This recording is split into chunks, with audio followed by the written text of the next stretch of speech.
There we go. The beauty of technology. Just want to make sure I tell you the right story this morning.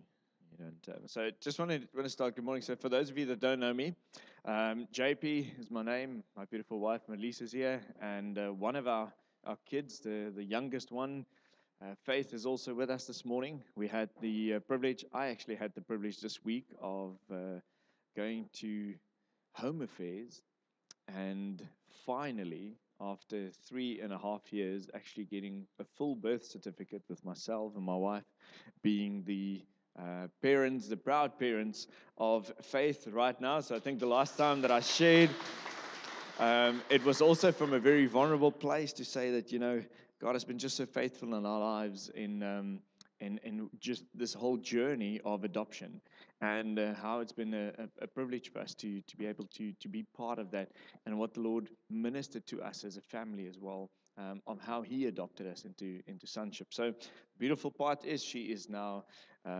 officially an archer, and so we've got a beautiful family of 5, and it's just a privilege to share. So I'm from Swakopmund, and what a privilege it is to serve at with you guys. It feels like home. It is home for me, and I love it. So I need to lay foundation this morning that everyone is on the same page. So can I just ask, who of you was born a Christian? Can you just raise your hands? Okay, fantastic. Thank goodness. All right, so we just, I need to make sure we lay foundation, okay? And then the second thing is, who of you are absolutely perfect and have never committed a sin? You can keep your hands down. Oh, goodness. So, no, we got you there this morning. Okay, so I think we can all agree that none of us are perfect, right? Everybody has had and committed a sin at some point in their lives. Okay, some fewer than others. So in my case, I only got born again in 2015. Unfortunately, I'm very happy that the Lord gave me the opportunity at the age of 33 only to get born again. But this year is a good year for me. In a few days from now, I'm the youngest member, I think, of our staff at the moment. I'm still 39, which is such a privilege. And in days from now, I'll be turning the full round 40. But 10 years ago, I went through a bit of a phase in my life. I was invincible. Who of you have ever been in that place of your life? You're invincible, okay? So you think everything that you do is good, everything that you partake in is right. You could justify everything. So that was a phase of my life. I was happily married in that time, and that's about 10 years ago. I was very happily married. We had our second son, or our son was born. He was about 1 year old, and I had my 30th birthday. So this is just the intro, and the reason I'm giving it to you is so that you understand where are we going with today. So the message is about prepared heart. So you gotta really listen into this in terms of allowing your hearts also to be prepared for what's to come. So here's the thing. So my 30th birthday, because we lived in Pretoria, there wasn't any German influence, and I wanted to have a German festivity because it's Oktoberfest, and I wanted to have the full spectrum of the Oktoberfest. So I love social. So when I was in school, my best subject, it was like cum laude in all of the subjects that you can do was social. All right. So nothing else. They asked me after school, please don't come back. We'll give you whatever you need. Just don't come back. I think I only spent half of my matric year in actual classes, and today, you reap you just say, oh man, if I only knew. Okay, you become older and wiser. Thank goodness for that. But what a privilege it is so on that birthday celebration. I decided, okay, we're gonna have a big festivity. We rented out a bit of a room at the primary school, and then I decided, okay, to get the full extent of the Oktoberfest, I need to have a cake for myself and a cake for the rest of the people coming. All right. and a few extras on top of that, and a few extras on top of that. And then we had the full spectrum of worsies and bread and everything that you can think of. Okay, so we had it. We did it well. The biggest problem that you can do, or that I did, was to set up very early. Okay, so I started around about, I think it was about 12, 1 o'clock. We were only about to start at 6 o'clock in the afternoon. So by the time everybody came around, um, man, I was walking with another man's feet. I don't know where that came from. My feet was round, my tongue was sharp, and we had a good time. All right. So I'm saying there's an absolute vulnerability so that you guys know that it was my BC days. So keep it in mind, please. Don't afterwards come and say, hey, that guy, why is he speaking this morning? But, the Lord uses all of us in an amazing testimony. But so let's pause there for a minute and just recap. So not a good time, not a good space. So the evening continued, and as these evenings does, it got out of hand for me, and I got really drunk. Okay, that was the extent of it. But to such an extent that I've got to pause there now and just give you another quick background. So my dad was an alcoholic when he passed away in 1995. So my frame of reference was pretty much in line with alcoholism, a bit of disturbance in the house. My mom went through a difficult time, and we had a challenging upbringing. So it was about 1995. He passed away, and fast forward a few years, I turned 30, and with that in mind, who takes me home that night? My mom and my brother. My brother is about 5 years younger than me. So they take me home and put me to bed, painkillers and sunglasses for the next day. They leave me there. My beautiful wife was looking after the children and a few other things. So you could understand what I went through. Okay, it wasn't a good thing. It wasn't a good time. All right, but we had a good party. And the next morning you wake up, everybody has a big laugh about it and all the funny things that you do. And thank goodness there wasn't very good megapixel cameras that we have nowadays to capture all of it, and all the blasting over Facebook and everything of all the shame that you partake in. So I felt guilty the next morning and ashamed and a bit of all these things. But as the day progressed and as the week progressed and as the months progressed, I could justify everything and say, listen, but we had a good time, No, nobody got hurt and there was no funny things, and I sort of justified it. Okay, so pause there for a minute as well. Here's the thing. Fast forwarding 10 years later, you look back at that and you're like, things weren't in place. So last year, we had the privilege of journeying to East London and spend an amazing time with Andre and Sonica for about 3 months. And during that 3 months, my wife and I went through an amazing time of ministry, not just with Andre and Sonica, but as a couple where the Lord was ministering to us. So in one of these areas of ministry, specifically the area of forgiveness came up. And I'm like, but what's really troubling me? So we had plans because we haven't seen my family and her family for a while, due to all the COVID things, and we couldn't travel. So when we traveled down, we made arrangements that they would fly down from Pretoria to come and visit us. Beautiful. The weekend of my birthday, my mom and my brother was there. First time in 7 years that we were all under one roof with all of our families and grandchildren. So what a privilege it was for us to do that. But this was the uncomfortable part. I reflected on my journey as a son to her, and I came to a point where I really wrestled with the Lord, and I said, Lord, but I feel totally uneasy. I want to walk a path of integrity and a straight line in my ministry. I want to in the ministry that He's called me to. So in certain of these areas, I need to sort things out, because my mom, I believe, has got this probably this thing in the back of her mind where she's the true mom and she doesn't say anything about what happened in the past.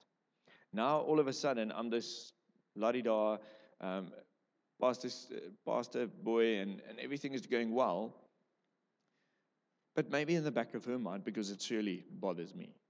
My BC days, and I stopped drinking in 2016 completely due to the fact that there was a generational thing, but also in my personal life, I had to understand that, when God calls me, specifically pertaining to me, I had to make a decision of honoring Him with that. So I understand two ways, and that's why I stopped it completely. And to this day, 6.5 years later, I'm still not drinking. It's a good place to be for me personally. But so in this line, I felt okay. I need to make amends, and so I get to the point where they come and visit. I said to my wife, I want to do something completely controversial in this house. Okay, so we are a very conservative family. Our church upbringing was very conservative, and this was my frame of reference. So when I came to Shofar, everything was just wow for me. Okay, and we were exposed to our Encounter 2 in 2015 when we did in Swakop, and I remember them washing my feet on the last part of that on that evening, and I was like, ooh, are you sure you're getting into have you got a bit of extra perfume that you're putting in your water because you're going to need it for my feet? It was so uncomfortable. But I just remember what it did. I remember the beauty of being of somebody else washing our feet, and how it humbled me. And I felt in the same way, but hey, this is what I want to do. I'm going to wash my brother and my mom's feet.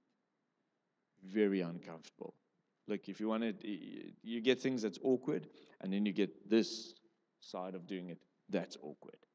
So I didn't tell them beforehand, and so we made this whole plan where my kids were also going to be going to partake in it.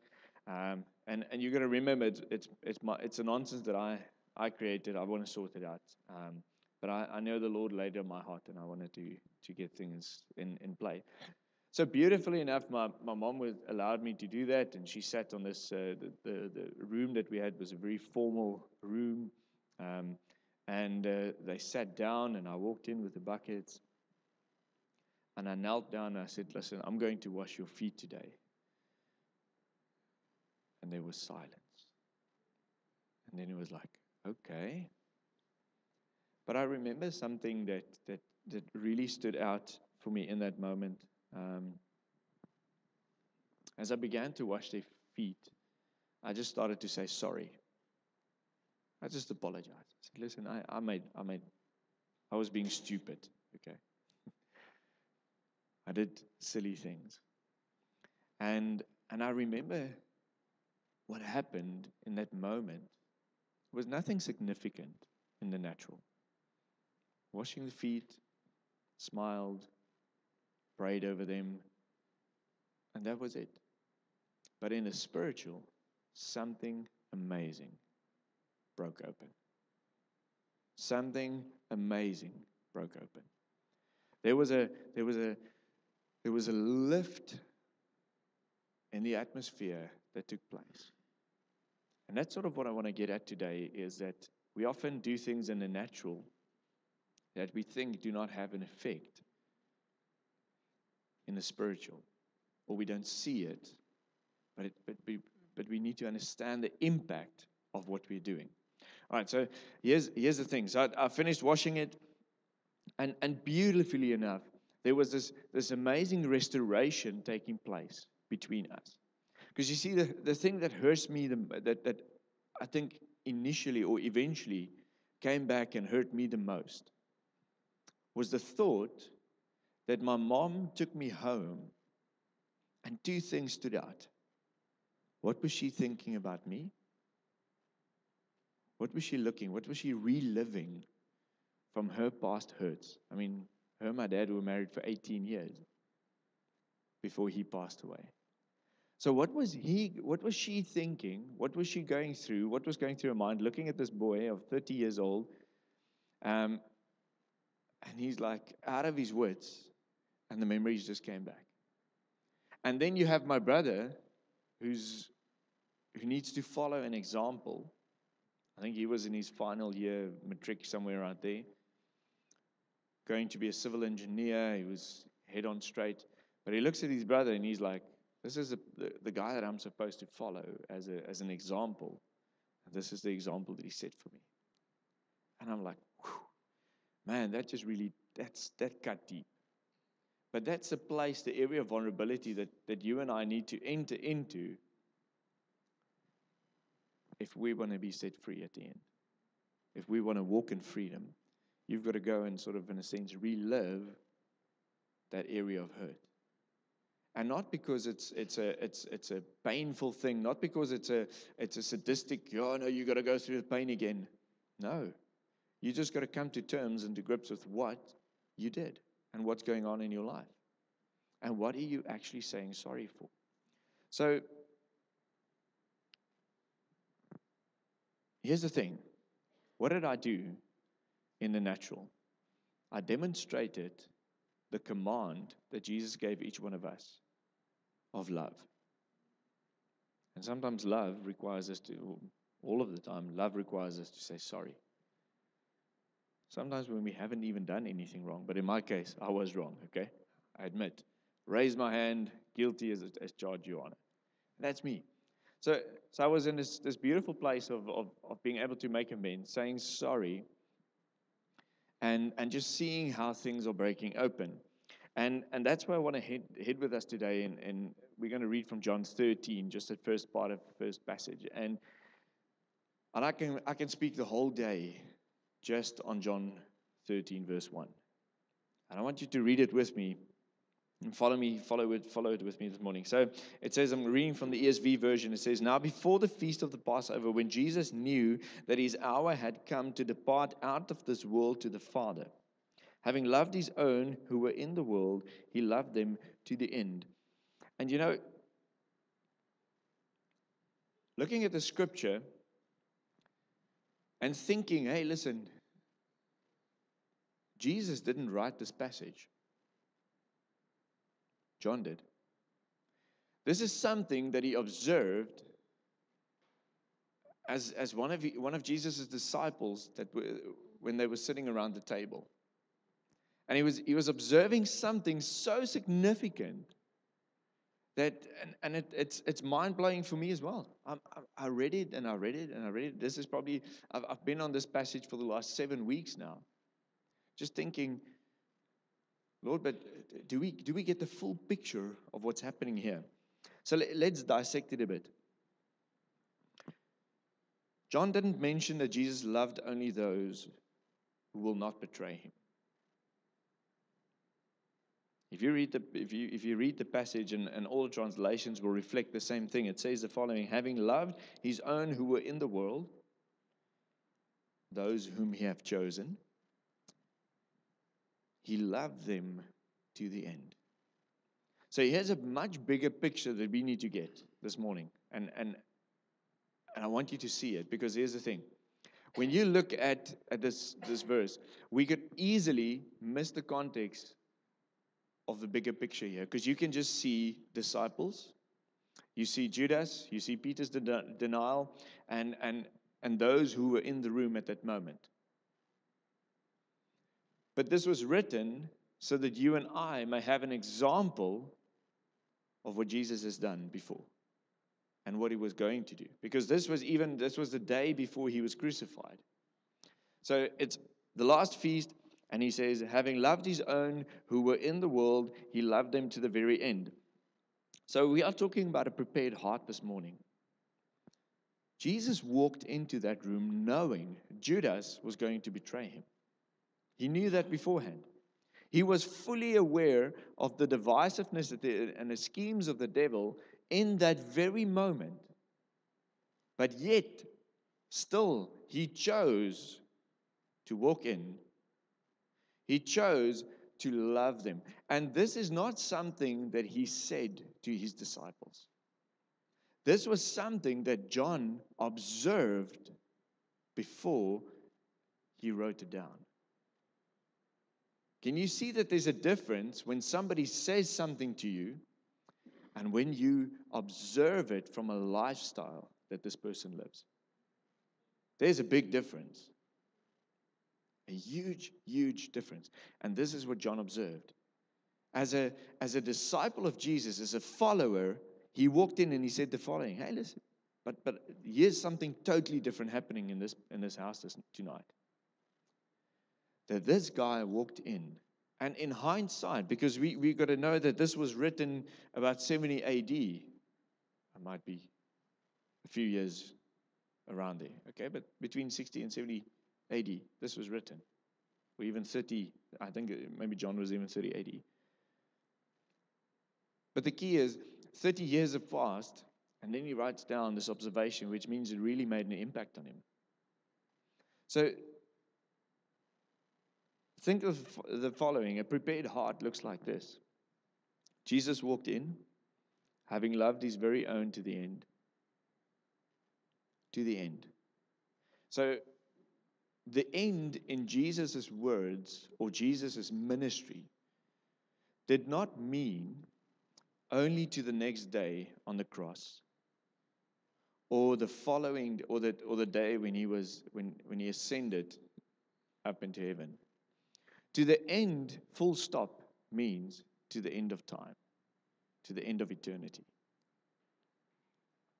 He gave us a glimpse here that he says, listen, this is my example that I leave for you, because he continues to give us a commandment, a new commandment later on in this chapter. And he says, just note what I'm saying to you here this morning. This is not a one-time thing. This is not an event for just this area, for this moment, for this feast. Having loved them to the end. Full stop.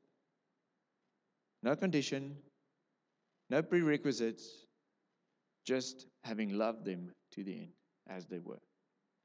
Because there you have Judas, who would betray Jesus in that very night. And you have Peter, who would deny Jesus 3 times. You would have all the disciples abandon Jesus in that moment, the very next day, when he hung on the cross. They abandoned him. They left him. And then he came back later. So when our hearts are prepared,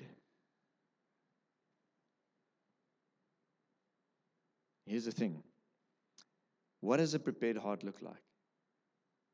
Making the decision to forgive, to demonstrate love, or show humility, not based on the outcome, but rather with the commitment to love. That is a prepared heart. When we have a heart like that, it is easier for us to engage.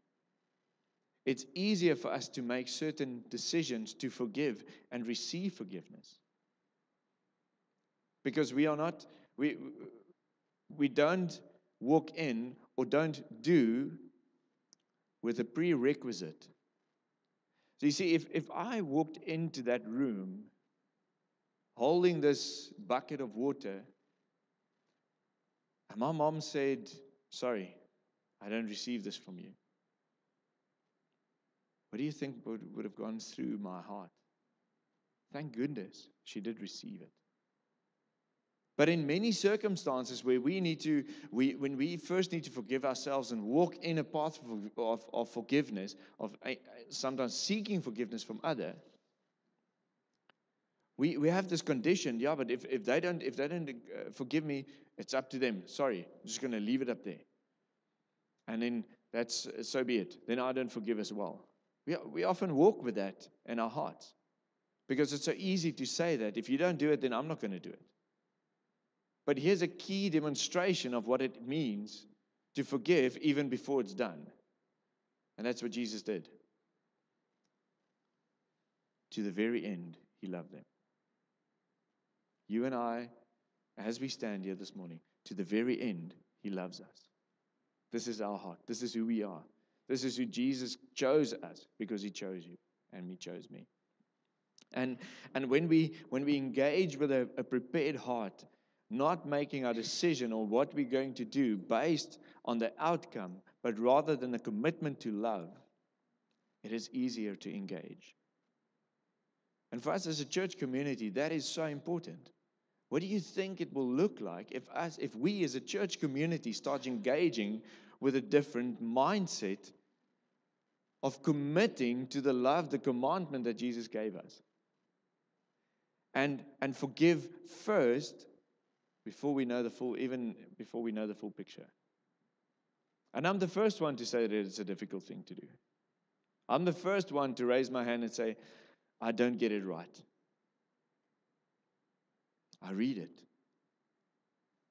I see it. It's here. But we often base our actions and responses on the outcome that we think is going to take place. And if it's not in that line, sorry, then I step back. And that's a hard one for us. I had to learn that. I'm still learning that. Still learning that every day. So for us as a congregation, or as a movement of Shofar, or as the bigger church, which we are called to, can you see the level that Jesus said He's lifting it up? He came to fulfill the law, but He also raised the bar. And then He's not saying, hey, just because I'm giving you this in a word, decide whether you want to do it or not. It's okay. You can decide whether you want to do. No, it's a commandment based on the demonstration that Jesus has already done, the example set for us.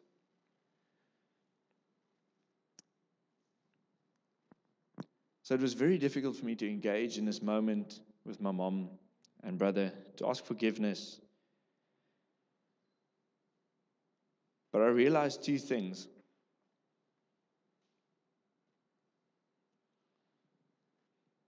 And from this passage, if you continue to read, it says that Jesus was aware of the devil planting thoughts and making a. Let's just read that passage before I get it wrong. So during supper, when the devil had already put into the heart of Judas Iscariot, Simon's son, to betray him, Jesus, knowing that the Father had given all things into his hand, and that he had come to God and was going back to God, rose from supper. He laid aside his outer garment, and taking a towel, tied it around his waist. And then he poured water into a basin and began to wash the disciples' feet, to wipe them with the towel that was wrapped around him. And he came to Simon Peter, who said to him, Lord, do you wash my feet? And Jesus answered him, what I am doing you do not understand now, but afterwards you will understand. Peter said to him, you shall never wash my feet. And Jesus answered him, if I do not wash your feet, you have no share with me. And Peter said to him, Lord, not my feet, but also my hands and head. And Jesus said to him, the one who has bathed does not need to wash except for his feet, but is completely clean. Are you clean? And he said to Peter, and you are clean, but not every one of you, referring to Judas. For he knew who was to betray him, and that was why he said, not all of you are clean. So as I said, I've been reading this passage for the past few weeks, and what constantly stands out is that in Matthew 20, verse 27, 28, Jesus demonstrates in the natural what he was speaking to his disciples about in a week or month ago. He says, and whoever would be first among you must be your slave, and even as the Son of Man came not to be served, but to serve, and to give his life as a ransom for many. He's demonstrating this by serving his disciples and washing their feet. So two things that happens when this action take place, of what Jesus did. Number one was he cleansed them in the natural, demonstrating his heart to serve them and setting an example for all of us. So there's a natural process that takes place that we do. And here Jesus demonstrated that. He said, in the natural, I'm going to wash your feet. All right? The second thing is, he was fully aware of the spiritual shift taking place before the betrayal and the devastating impact the next day it will have on his disciples. So even before He was fully aware of the spiritual connection. And that's where we sometimes, or in my case, I missed it so because I always thought, in the natural, if I've done it, yep, that's okay. Or if I didn't do it, what difference is it going to make? Because of the outcome, because of the reaction, because of the response. But here we see clearly how Jesus was so connected with the Holy Spirit of what's happening in the spiritual world, and that there's not a big there's no difference, there's no distinction between there's no dividing line that separates the two, but it's intertwined. Because what you do in the natural will have an outflow in the spiritual, and what you do in the spiritual will have an outflow in the natural. It's connected because Jesus demonstrated it. He came as the Son of God unto the earth, being exposed in the same things as you and I were, that he knew no sin, he became sin unto the point of death. He saved you. So in the spiritual, the Father, the triunity, had this figured out, and they demonstrated it in the natural. And Jesus came, he demonstrated things in the natural, and he elevated it, and he knew what was going on in the spiritual. Okay, so in my case, what did it look like for me personally? Because this is very good or very easy to say, okay, but this is what the scripture says. This is what you and I need to put together and say, yeah, this is how it should be. It's easy for a pastor to do that. You stand in front, you say, hey, congregation, do this and do that, and then everybody has to go do it. But it's not as easy. So we often are exposed to these things in our lives so that we live through it as well. And we are not different from anyone on standing on trial, because we all have sinned and fall short of the glory of God. But here's a beautiful thing. When I washed my family's feet, two things happened. I showed them the commitment that I want to forgive them, and I want to receive forgiveness from them. And the second thing is countering the strategy of the enemy to bring division or disappointment between us by taking up my authority and to forgive or ask for forgiveness. You see, when you step out first, you counter the strategy of the enemy. So we have a huge role to play here, and I want to fast track a bit. That part of this whole process of washing the feet, part of the process of what Jesus did here was a sanctification process. It was a demonstration of cleansing. And what does sanctification mean? It's sanctification is the same as holiness or being sanctified. It means in a biblical context to belong to God. So very often it speaks about set apart. We are set apart. Yes, we are, because we belong to God.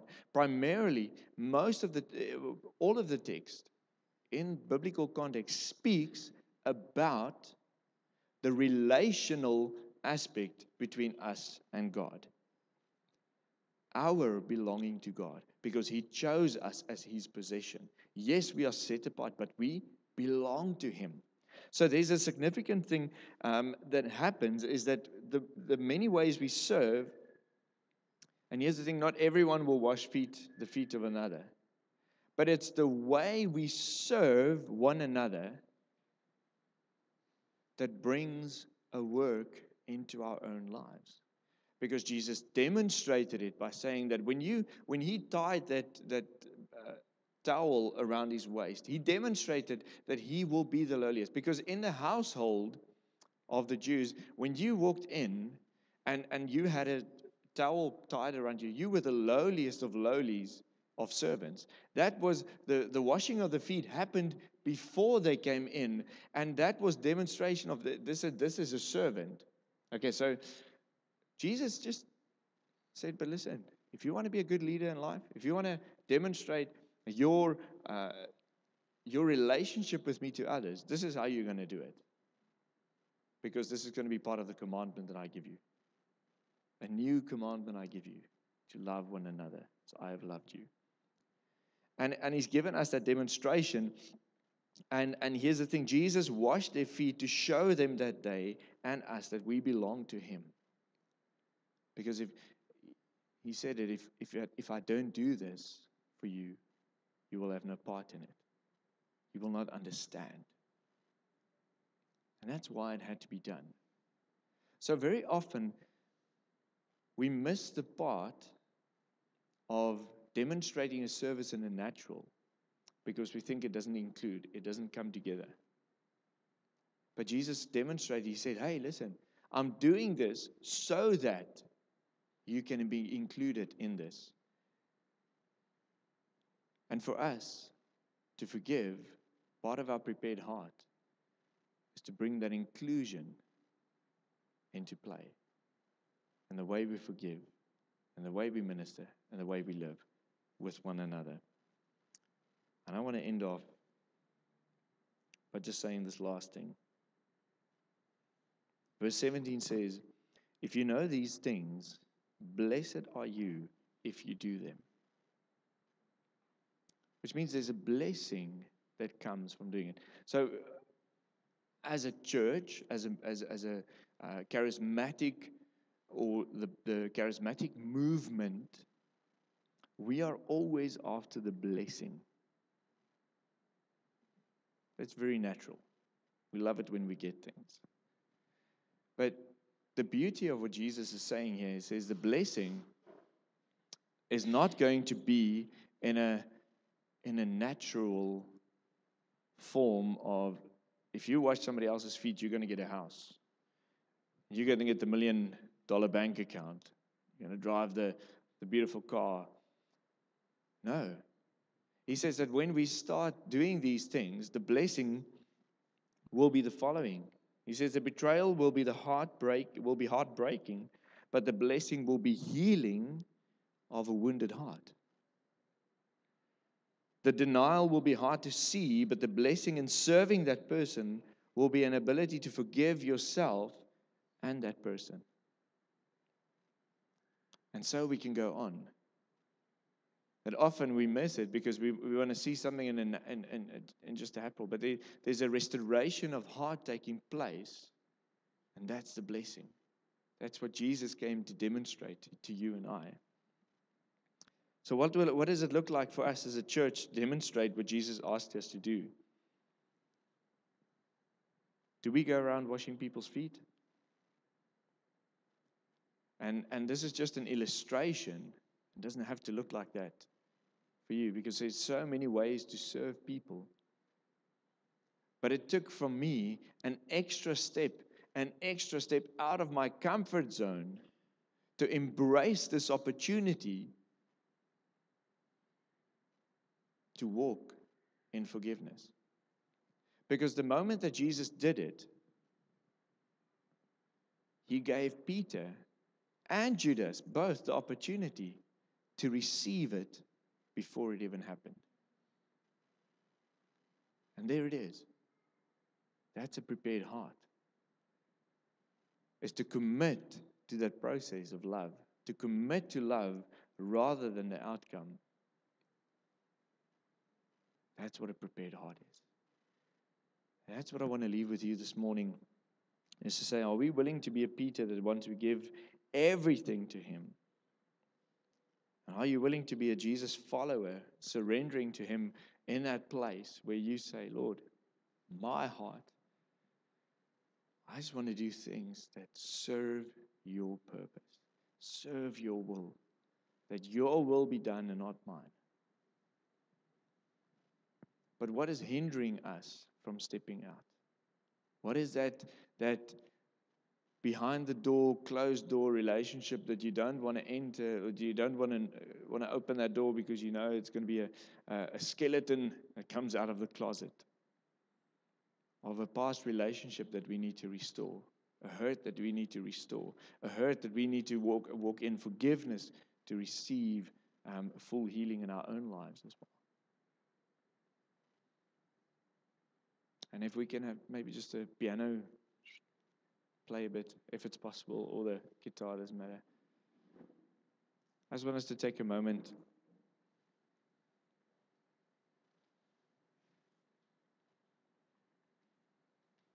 And you can close your eyes for me for a minute, please.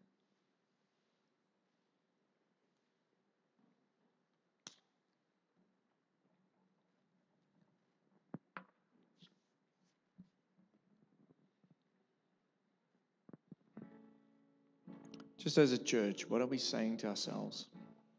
What are we walking in? What are we living?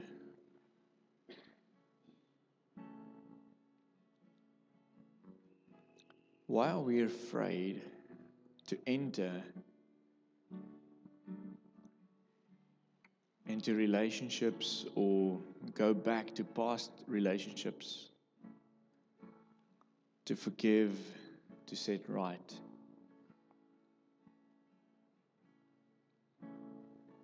Is it because we've already got a preconceived idea of what is going to happen?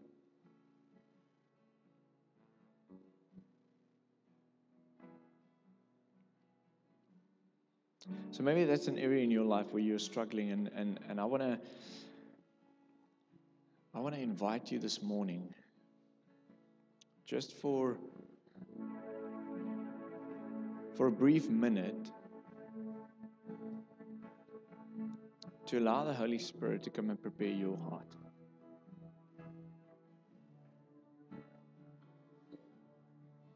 And it's not only relationships,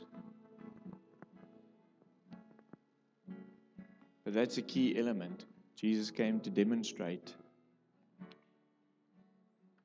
through relationship because he wants to be involved in your life.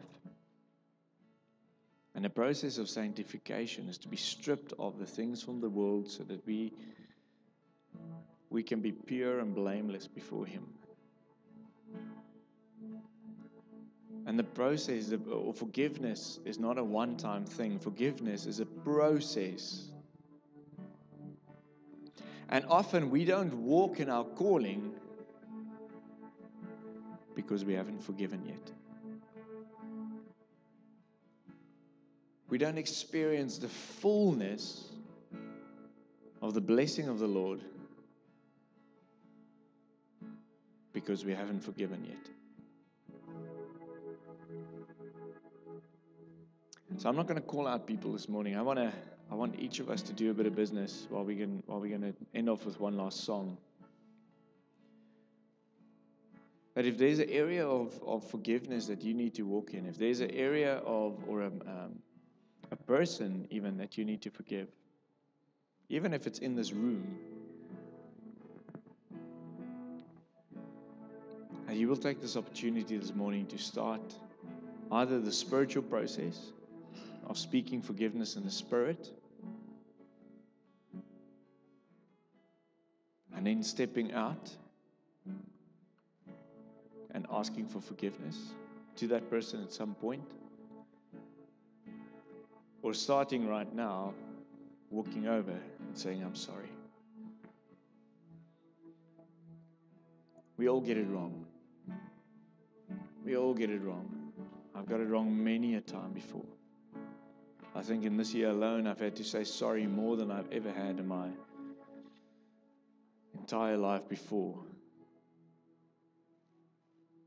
But it's just a place where Jesus is bringing us to say, hey, I just love you so much. I don't want you to be deceived by the enemy. I don't want the enemy to put seeds of doubt and hurt into your hearts. I want to help you with restored hearts. And if you take up that place in the Spirit, that place of forgiveness, that opportunity, the forgiveness that Jesus has already given to you and I on the cross,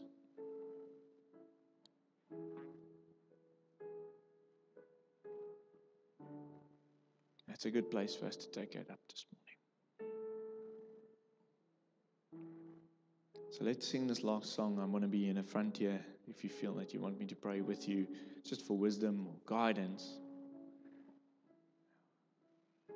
You're welcome to come to the front. Can we just stand with this last song? Thanks.